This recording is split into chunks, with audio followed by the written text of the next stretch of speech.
Very good morning, students. Let's continue reading your chapter Discovering Tut. The saga continue.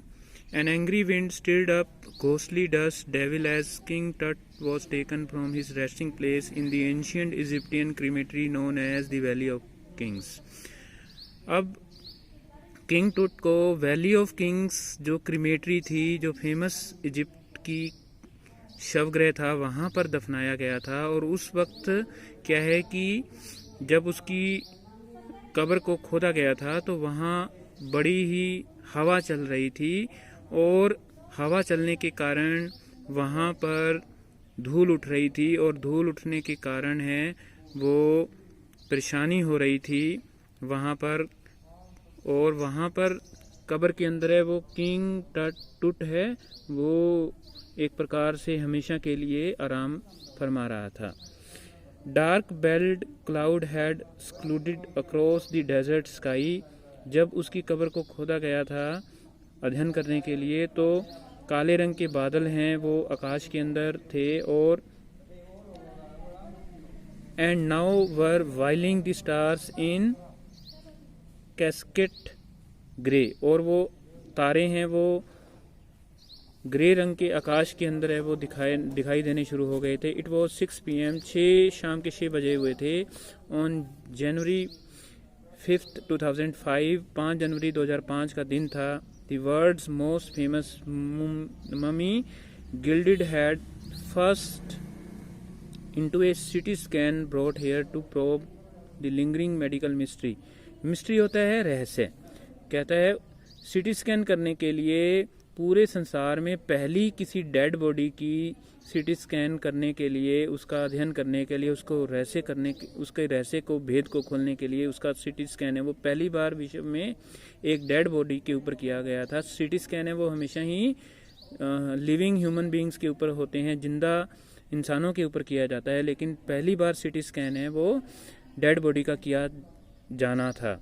Of this little understood young ruler who died more than 3300 years ago.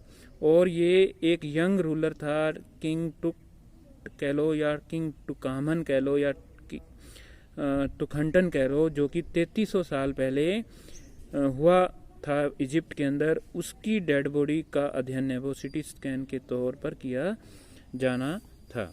All afternoon the usual line of tourist from around the world had descended into the cramped rock cut tomb some 26 feet underground to pay their respect. जब उसकी dead body को वहाँ से अध्ययन के लिए खोदा जा रहा था तो उस वक्त क्या है वो संसार के कई टूरिस्ट, कई जो सैर सपाटा करने वाले लोग हैं वहाँ इकट्ठे हो गए थे, क्योंकि वो उसको किंग टुट को एक प्रकार से अपनी रिस्पेक्ट, अपना सम्मान प्रकट करना चाहते थे। वो इकट्ठा हो गए थे उसको देखने के लिए, उसकी खुदाई को देखने के लिए।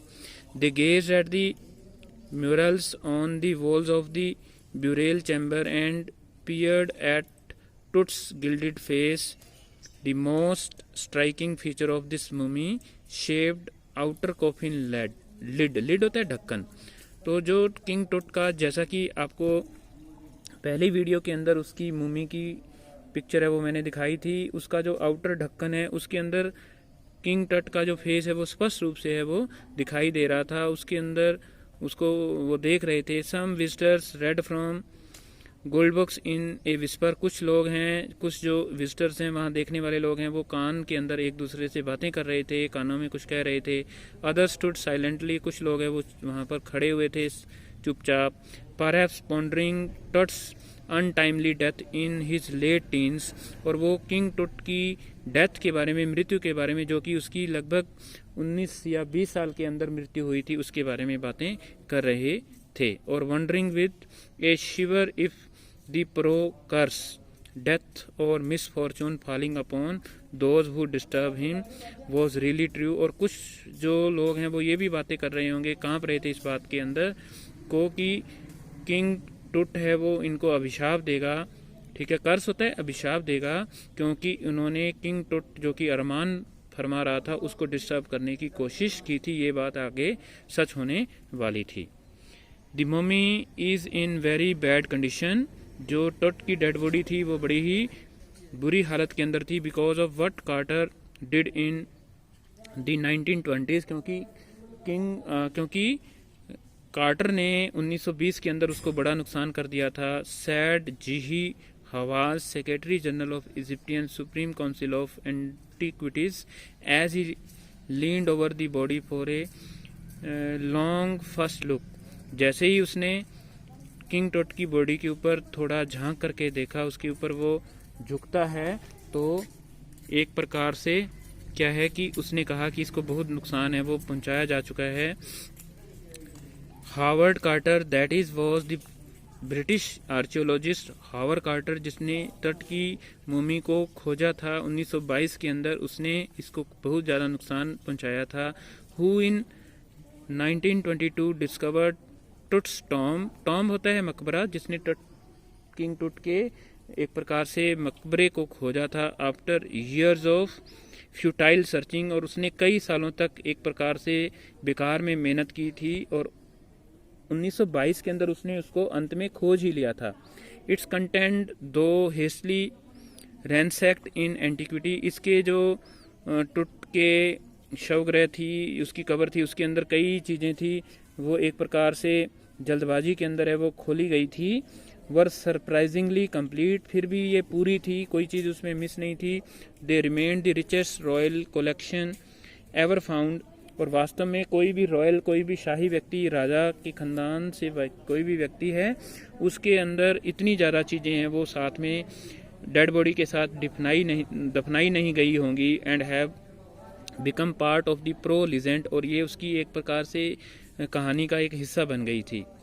स्टनिंग आर्टिफैक्ट्स इन गोल्ड, वहाँ पर सोना है वो काफ़ी ज़्यादा रखा गया था, ठीक है, सोने की ही एक प्रकार से ये जो डिब्बा वगैरह है वो बनाया गया था, जिसके अंदर डेड बॉडी को रखा गया था। Their eternal brilliance meant to guarantee resurrection, और इसका मतलब ये था कि सोना रखने का कारण ये था कि किंग टट को अब क्या है कि वो मुक्ति है वो मिल गई है।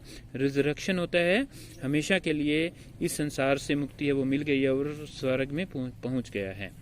Caused a sensation in the time of the discovery and still get the most attention, but Tut was also buried with everyday things he would want in the afterlife, और टुट को रोज की चीज़ों के साथ भी दफनाया गया था, जिसको उसको रोज़ के जीवन के अंदर आवश्यकता पड़ती होगी।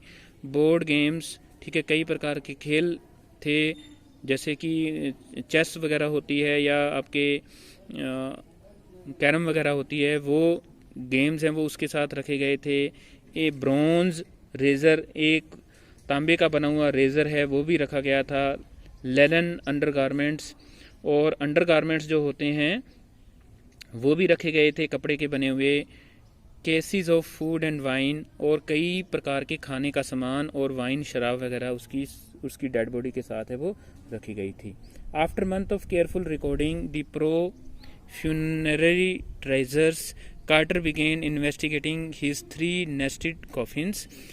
कई महीनों की रिकॉर्डिंग करने के बाद, ठीक है, मिस्र के राजा के, ठीक है, राजा की जो डेड बॉडी थी उसके अंदर जो ट्रेजर खजाने रखे गए थे उसका अध्ययन किंग टट के उसका एक प्रकार से कार्टर ने अध्ययन करना शुरू कर दिया। ओपनिंग दी फर्स्ट, पहले उसने उसको खोला। He found a shroud adorned with garland of willow, उसने एक माला, विलो जो एक प्रकार के पेड़ होते हैं उनकी माला है उसने देखी। एंड ओलाइव लीव्स, और उसके बाद उसने ओलाइव जो होती है वो आपकी होती है अजवाइन होती है, ठीक है, उसके पत्ते देखे।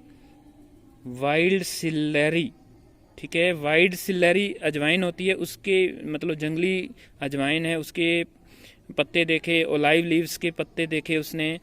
लोटस टेम्पल्स, लोटस पेटल्स, उसके बाद में जो आपका लोटस कमल का फूल होता है उसकी पत्तियां देखी। एंड कॉर्न फ्लावर्स, और कई प्रकार की फसल होती है उनके उसने फूल देखे। रीज द मम्मी दो ही रैन इनटू ट्रबल, अच्छा एक लाइन छोड़ गया मैं। The faded evidence of a burial in March और अप्रैल, और इसका मतलब ये था, ये चीज़ें जो रखी गई थी उसका मतलब ये था कि उसकी डेड बॉडी को मार्च या अप्रैल के अंदर है वो दफनाया गया होगा। When he finally reach the mummy दो ही रैन इनटू ट्रबल, और जब वो अंत में उसके शरीर तक पहुंचा अध्ययन करते करते तो उसको थोड़ी परेशानी भी हुई कार्टर को, जो कि उसकी डेड बॉडी का अध्ययन कर रहा था। रिचुअल राइन्स हैड हार्डन, और जिन राइन से उसको बांध करके उसमें रखा गया था वो सख्त हो चुकी थी, बहुत ज़्यादा सीमेंट की तरह से हो चुकी थी। Touch to the bottom of his solid gold coffin, और उसका जो तहराई वाला भाग था वो गोल्ड का बना हुआ था। No amount of legitimate force could move them, कितनी भी ताकत से उसको वहाँ से हटाया नहीं जा सकता था। कार्टर रोट लेटर, कार्टर ने बाद में लिखा भी था ये बात, but was to be done, और उसके बाद क्या किया जाना चाहिए था। तो this is the second part of your reading of the text of the chapter discovering Tut, the saga continue. Rest part we will read in the next video. Thanks for listening me and have a nice day. Thank you so much.